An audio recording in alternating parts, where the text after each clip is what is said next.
देख लीजिए, जीडीपी जो है वो 2019 के हिसाब से 2.9 ट्रिलियन डॉलर देखा गया इंडिया का। आगे ही देखेंगे अब 2020 में क्या है, आएगा अब जल्दी। सर जीडीपी में ही क्यों पैसे ज्यादा वर्ल्ड कंपेयर करता है, वर्ल्ड इकोनॉमीज कंपेयर क्यों, कंपैरेटिव एनालिसिस करने के लिए सिर्फ जीडीपी क्यों लेते हैं, रीजन है उसके लिए। और डॉलर ही क्यों, देखो डॉलर इजी है, डॉलर इसलिए क्योंकि डॉलर है world accept internationally accepted currencies, ठीक है।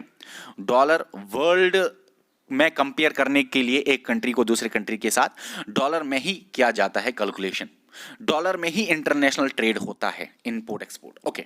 इसीलिए सर अब जीडीपी ही क्यों कंपेरेटिव एनालिसिस के लिए, वर्ल्ड इकोनॉमीज को कंपेयर करने के लिए लिया जाता है। सबसे अच्छा तो एनएनपी है, purest form of national income, country की रियल सिचुएशन यही दिखाता है, नेशनल्स की बात यही करता है, वो भी डेप्रिसिएशन को हटा के। फिर भी जीडीपी ही क्यों लिया जाता है, रीजन है। सबसे पहले रीजन हम यहां पे देखेंगे, ये नेट और नेट को देखेंगे। देखो नेट डोमेस्टिक प्रोडक्ट क्या होता है, डेप्रिसिएशन को हटा के। नेट नेशनल प्रोडक्ट क्या होता है, इसके डेप्रिसिएशन को हटा के। लेकिन हर एक कंट्री में डेप्रिसिएशन वैल्यू अलग अलग गवर्नमेंट देता है अपने हिसाब से, उस इसलिए हर एक कंट्री का वैल्यू डिस्टॉर्टेड होता है। डेप्रिसिएशन का वैल्यू अलग देंगे, वेयर एंड टेयर का खर्चा अलग अलग देगा गवर्नमेंट अलग अलग कंट्री में, तो थोड़ा सा ये नेट वाला वर्ल्ड इकोनॉमीज में कंपेयर करने के लिए इस्तेमाल नहीं होता, क्योंकि हर एक कंट्री अलग अलग देती है, तो कंपेयर कैसे होगा, कंपेयर करने के लिए सेम होना चाहिए सब कुछ। अच्छा सर जीएनपी क्यों नहीं, सिर्फ जीडीपी क्यों, देखो क्यों जीएनपी इसलिए नहीं, क्योंकि अगर हम जीएनपी की बात करें, सिर्फ नेशनल्स की बात करें, नेशनल्स की बात करें, नेशनल्स की बात करें, नेशनल्स की बात करें, तो कभी कभी कंट्री में कोई पैसा कुछ कमाता ही नहीं, बाहर नेशनल बहुत ज्यादा पैसे लाते हैं कंट्री में। और कैसे आते हैं कंट्री में पैसे, ये भी तो मैं भूल गया अभी बोलना, रेमिटेंसेस क्या होता है, external grants, interest on external, बताऊंगा भी। जो बाहर पैसे बेचते हैं, बहुत ज्यादा पैसे बेचते हैं, हो सकता है कंट्री कोई काम ही न करे, सारा पैसे बाहर से ही आता हो, नेशनल से ही आता हो, इसलिए नेशनल्स वाला प्रोडक्ट अच्छी तरह नहीं है। हमको देखना है कंट्री कंट्री कंट्री के अंदर क्या हुआ, बाउंड्री के अंदर क्या हुआ, इसीलिए जीडीपी को अच्छा मेजर माना जाता है। और भी कुछ रीजंस है, आगे हम देखेंगे जब हम पढ़ेंगे इंटरनेशनल ट्रेड या एक्सचेंज रेट्स और बाकी चीजें हम जब देखेंगे। और एक बात जो मैंने भूल गया अभी बोलना, देखो बाहर से पैसा आता है, फॉरेन पैसे भेजेगा अपने घर, जो पैसे आएंगे जाएंगा उसको बोलते हैं net factor income from abroad. मैंने बोला था आसान भाषा में कुछ समझाऊंगा, वो क्या था, देखो आसान चीज से समझो आप। फॉर एग्जाम्पल हमारे कंट्री से जो बाहर काम करते हैं ना, वो अपने घर पैसे भेजते हैं ना, उसको बोलते हैं रेमिटेंसेस। फॉरेनर भी घर भेजेगा पैसा अपने, उसको बोलते हैं रेमिटेंसेस, इनके माइनस को बोलते हैं नेट रेमिटेंसेस। तो नेट फैक्टर इनकम में नेट रेमिटेंसेस आते हैं, ठीक है, रेमिटेंसेस या बोलो नेट रेमिटेंसेस, ओके। उसके बाद एक्सटर्नल लोन्स भी देते हैं एंड उसके ऊपर इंटरेस्ट। फॉर एग्जाम्पल इंडिया ने लोन लिया, इंटरेस्ट देना पड़ेगा, इंटरेस्ट। और मैं आपको बताऊं, इंडिया को सबसे ज्यादा इंटरेस्ट देना पड़ता है, इंडिया से सबसे ज्यादा पैसे कंट्री से जाते हैं इंटरेस्ट की वजह से, क्योंकि बहुत ज्यादा लोन ले चुका है इंडिया, ठीक है। तीसरा है एक्सटर्नल ग्रांट्स, कोई ग्रांट देगा, बाहर से कोई ग्रांट देगा, ग्रांट मतलब पता है क्या होता है, ऐसे ही पैसे देगा एड के लिए, ऐसे ही, या इंडिया भी दे सकता है ग्रांट। अच्छा ज्यादा ग्रांट आते हैं कि ज्यादा ग्रांट इंडिया देता है, ज्यादा ग्रांट्स आते हैं तो इंडिया पॉजिटिव है इस मामले में। अच्छा ज्यादा रेमिटेंसेस आते हैं कि ज्यादा रेमिटेंसेस जाते हैं, ज्यादा रेमिटेंसेस आते हैं तो इंडिया पॉजिटिव है रेमिटेंसेस के मामले में। लेकिन वो दोनों पॉजिटिव बहुत कम पड़ जाते हैं जब करते हैं बात एक्सटर्नल लोन्स की। इंडिया बहुत ही ज्यादा लोन ले चुका है और इंटरेस्ट चुका रहा है, इतना ज्यादा इंटरेस्ट चुका रहा है, उस केस में इंडिया नेगेटिव है। लेकिन नेगेटिव इतना भारी है इंटरेस्ट की वजह से कि सारा एनएफआई नेगेटिव पड़ जाता है। अब अगर ये सवाल है इंडिया के केस में एनएफआई नेगेटिव क्यों है, क्यों पैसे बहुत ज्यादा बाहर जाते हैं, याद रखना पैसे बहुत ज्यादा बाहर जाते हैं, रीजन है, मेन रीजन है एक्सटर्नल लोन्स पे जो इंटरेस्ट है ना इंडिया चुका रहा है। इंटरेस्ट इतना ज्यादा लोन लिया है कि इंटरेस्ट चुकाते चुकाते अब भी नहीं खत्म हो जाता है, मतलब इंडिया चला गया कह सकते हो डेबिट में, ठीक है, क्या बोलते हैं उसको debit trap, sorry debit trap में, ओके। तो पढ़ेंगे हम आगे यार, ये बहुत ही ज्यादा इंटरेस्टिंग और बहुत ही सारी इसमें बातें हैं जो मुझे नहीं लगता मुझे यहाँ पे कहनी चाहिए। बस इतना ही जान लो, इंडिया नेगेटिव में इसलिए है क्योंकि वो loan loan loan loan loan लिया है, ज्यादा इंटरेस्ट चुकाना पड़ेगा ना। ओके, उसके बाद हम पढ़ेंगे, कितना टाइम हो, ओ माय गॉड 20 मिनट। मुझे लगता है आगे हम देखेंगे नेक्स्ट लेक्चर में ये करंट प्राइस और सॉरी रियल और नॉमिनल, लेकिन अभी हम देखेंगे ये, ठीक है, बहुत ही आसान तरीके में देखेंगे, बहुत ही आसान है ये। देखो, जीडीपी एट फैक्टर कॉस्ट और जीडीपी एट मार्केट प्राइस क्या होता है, हम ज्यादातर जीडीपी के रिलेटेड ही अब देख लेंगे। ऐसा नहीं है कि NDP at factor cost NDP at market price नहीं होता, होता है। GNP factor cost market price, NNP factor cost market price निकाल सकते हो, टेंशन नहीं है। लेकिन अभी हम पढ़ेंगे जीडीपी एट मार्केट प्राइस और जीडीपी एट फैक्टर कॉस्ट क्या होता है, और सेम टू सेम बाकी भी है, सेम टू सेम, कोई फर्क ज्यादा नहीं है। देख लीजिए, अगर ये एक फैक्ट्री है, मान लीजिए आपके सामने ये एक फैक्ट्री है, मान लिया फैक्ट्री है, और ये मार्केट है सर, मान लिया मार्केट है, ठीक है।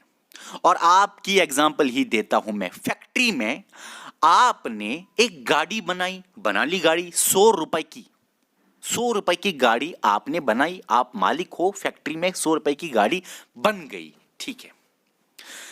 अब जब यही गाड़ी मार्केट में जाती है, यही सेम टू सेम गाड़ी मार्केट में जाती है, तो वो 100 रुपए की नहीं 120 रुपए की बन जाती है। ये 20 रुपए ऐड हो गए, ये क्या है?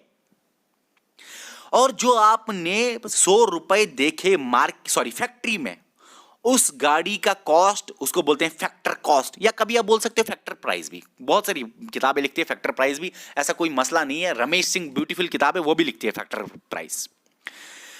और जो मार्केट में इसका प्राइस है या कॉस्ट है, प्राइस है ज्यादा, आप बोल प्राइस है, उसको बोलते हैं मार्केट प्राइस, ठीक है। 100 रुपए को बोलेंगे फैक्टर कॉस्ट, 120 रुपए को बोलेंगे मार्केट प्राइस, सिंपल सी बात है, ठीक है।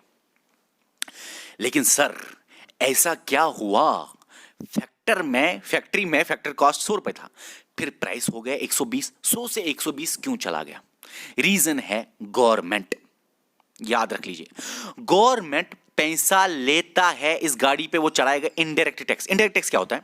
जब गवर्नमेंट टैक्स लगाए आप पे, जो आपकी फैक्ट्री है, आप पे गवर्नमेंट ने टैक्स लगाया, लेकिन आप ये खुद नहीं दोगे, जिस कस्टमर ने मार्केट में आपसे गाड़ी ले ली उससे वो टैक्स आप ले लोगे, उसी को बोलते हैं इनडायरेक्ट टैक्स। गवर्नमेंट लगाता है इस बंदे पे टैक्स, लेकिन ये इस बंदे की गुड्स एंड सर्विस पे गवर्नमेंट लगाता है टैक्स, लेकिन ये बंदा खुद नहीं देता। अगर ये खुद देता तो वो डायरेक्ट टैक्स बन जाता, ये बंदा खुद नहीं देगा। जो कस्टमर इस बंदे के पास आता है गाड़ी वाली लेने या कोई सामान, उस बंदे से ये पैसा लेता है, गवर्नमेंट को देता है, उस बंदे से पैसे लेता है, गवर्नमेंट को देता है। गवर्नमेंट ने इस पे ऊपर टैक्स लगाया था, लेकिन पे किया दूसरे बंदे ने टैक्स, इसी को बोलते हैं इनडायरेक्ट टैक्स। जल्दी जल्दी में मैंने समझाया इनडायरेक्ट टैक्स, क्योंकि मुझे उम्मीद है आप सबको ये आता होगा, ठीक है। तो गवर्नमेंट ने इस गाड़ी पे लगाया इनडायरेक्ट टैक्स। सामान पे हमेशा इनडायरेक्ट टैक्स ही लगता है, तभी तो जीएसटी इनडायरेक्ट टैक्स है। इनकम पे हमेशा डायरेक्ट टैक्स लगता है, इनकम पे हमेशा डायरेक्ट टैक्स लगता है, तभी तो इनकम टैक्स डायरेक्ट टैक्स है। टैक्सेस में मैं थोड़ा सा घुस गया, भूल जाओ इस सबको। गवर्नमेंट ने 100 रुपए के ऊपर 30 रुपए लगाए, तो 130 रुपए की गाड़ी लगनी चाहिए। सर 120 ही क्यों है? क्योंकि गवर्नमेंट कभी कभी लोगों को जो यहाँ पे लोग हैं, गाड़ी जो खरीदेंगे, कस्टमर है, उनको सब्सिडी भी देता है। सब्सिडी क्या होता है? जो गवर्नमेंट देगा पैसा। टैक्सेस क्या होता है? जो गवर्नमेंट लेगा पैसा। गवर्नमेंट लेगा पैसा क्यों? क्योंकि गवर्नमेंट को अपने काम चलाने हैं। गवर्नमेंट देगा सब्सिडी क्यों? क्योंकि गवर्नमेंट चाहता है कि लोग ये गाड़ी खरीदे, लोगों को इस गाड़ी का फायदा हो जाए, लोगों को 130 के बदले 120 ही देने पड़ेंगे।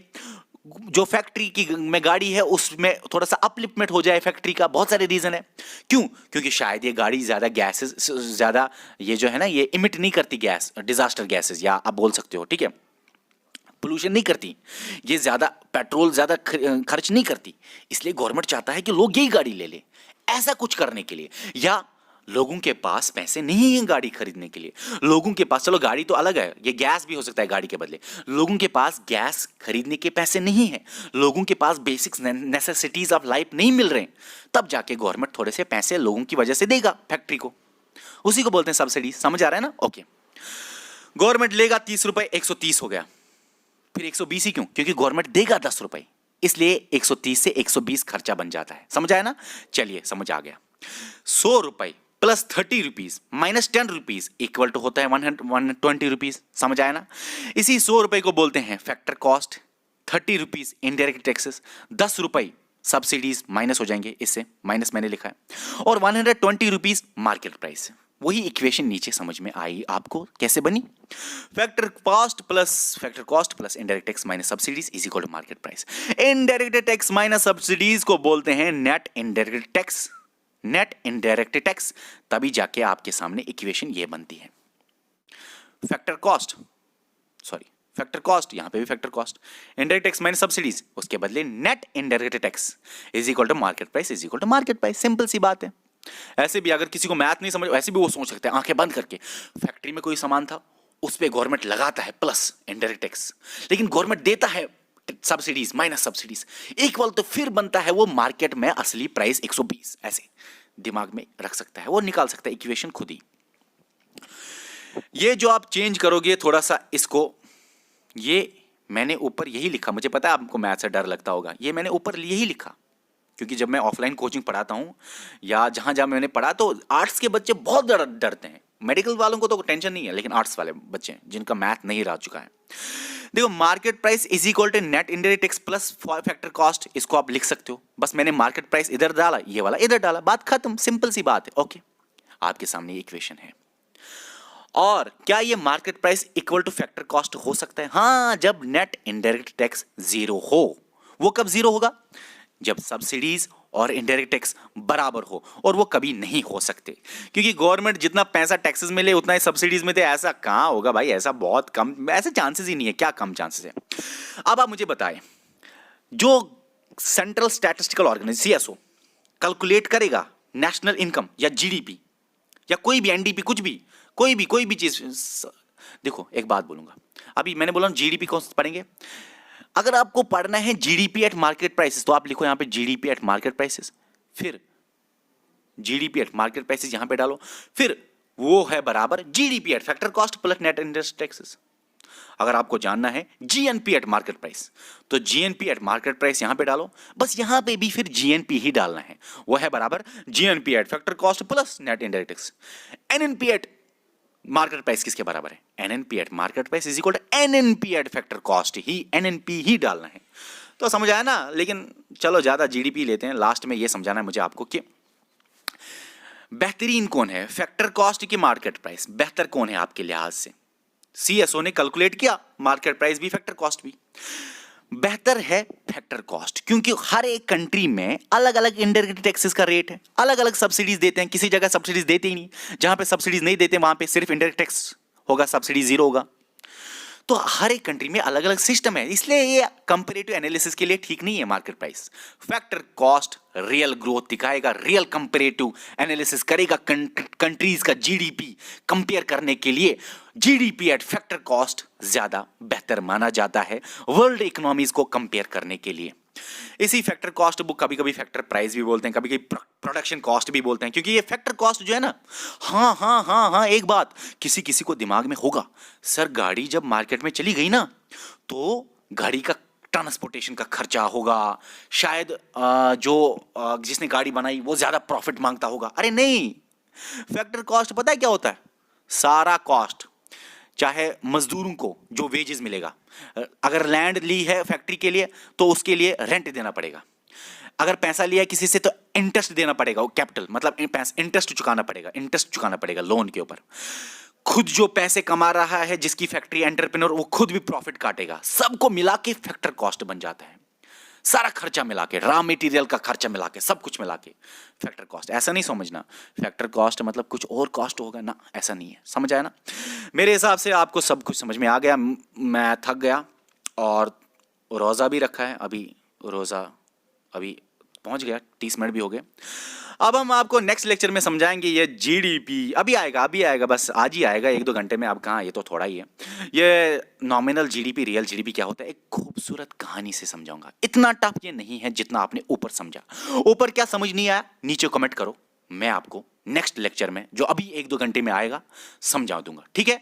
ओके। और हाँ, एक बात और मुझे हर एक टाइम के बाद मुझे याद आती है, कोई ना कोई बात बोलनी है मुझे आपको। और एक बात, पहले पहले जो आपके कमेंट होते होंगे ना वीडियोस पे, सवाल आपके, वो हम नेक्स्ट वीडियोस में लाते जाएंगे।